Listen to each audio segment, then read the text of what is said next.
Speeding Bulletin. My name is Steve Younis from supermanhomepage.com. This is all the Superman related news that happened during the week December 9th to December 15th, 2011. In movie news, new photos from location filming for Man of Steel emerged this week.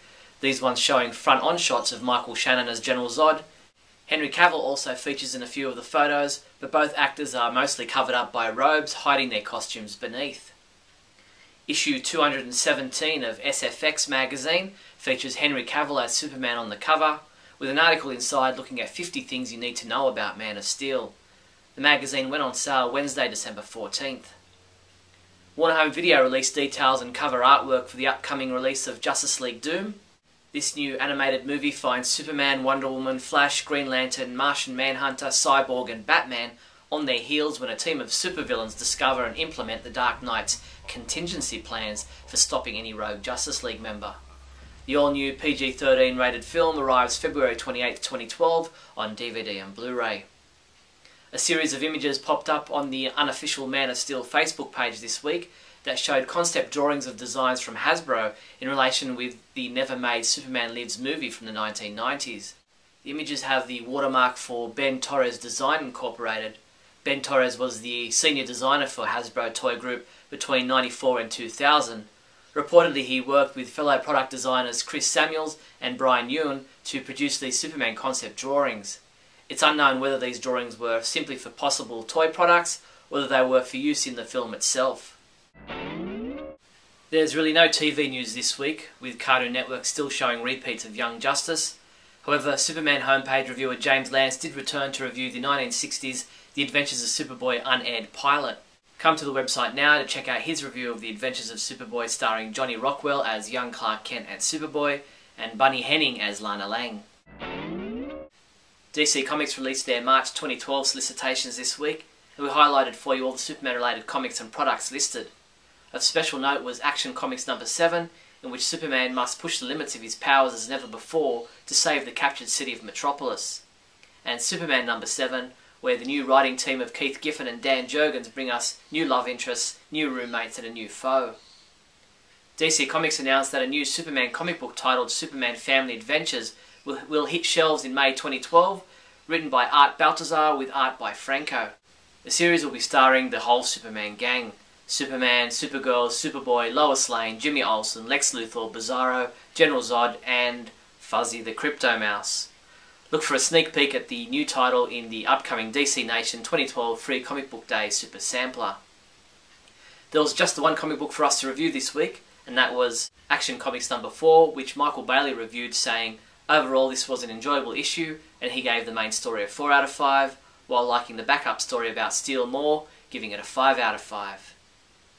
Superman comics available this week from December 14th include Superboy number 4, DC Universe Online Legends number 19, and DC Comics The New 52 hardcover. G'day viewers, today we have a couple of odd items to bring to your attention. We have a Superman ceiling fan, that's right, a Superman ceiling fan, going quick for only $78.30. And what about this Superman dog collar? That's right, you can keep your crypto looking stylish for only $27.90. That's right, $27.90. These and more can be yours at your one-stop online shop at supermanhomepage.com/shop.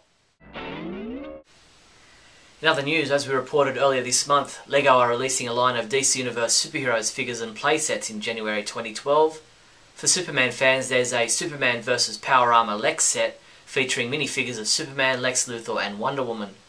Pre-order your Superman vs Power Armor Lex LEGO set at the Superman homepage online store. GeekChicDaily.com is giving one lucky GCD reader the chance to win a gift package filled with all the best stuff from their 2011 holiday gift guide, including Smallville The Complete Series DVD collection and Mattel's 2010 Comic-Con exclusive DC Infinite Heroes Starro set. Sign up with GCD by December 20 and you'll be entered into the draw to win their holiday gift guide giveaway. Last but by no means least, the voting booth for our 11th annual Shield Awards has closed. The 2011 Shield Awards gave you, the fans, the opportunity to voice your opinions about comics with a 2011 cover date, Superman-related TV shows, and Superman merchandise released in 2011.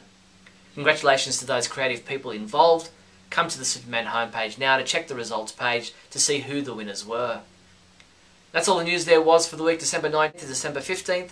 I'm Steve Younis from SupermanHomepage.com. Great Scott! Great Scott! Great Scott!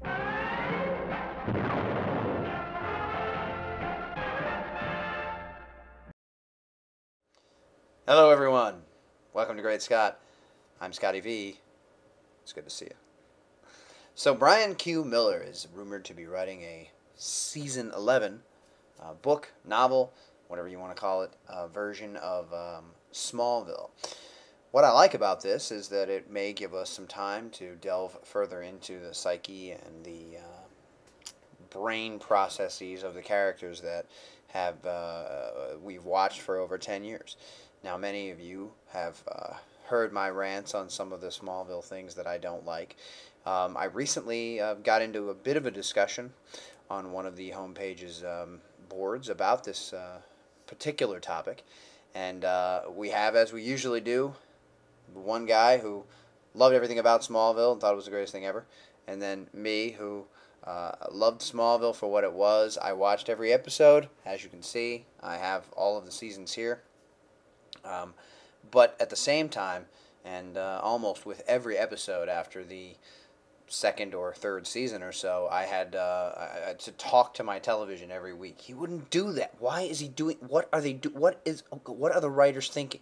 This went on with me week after week, and one of the biggest issues that I always had was that I thought Clark was more of a person that had a dark, troubling secret rather than this great thing. Hey man, I can fly, even though he couldn't fly in the series, but I've got superpowers. I'm invulnerable.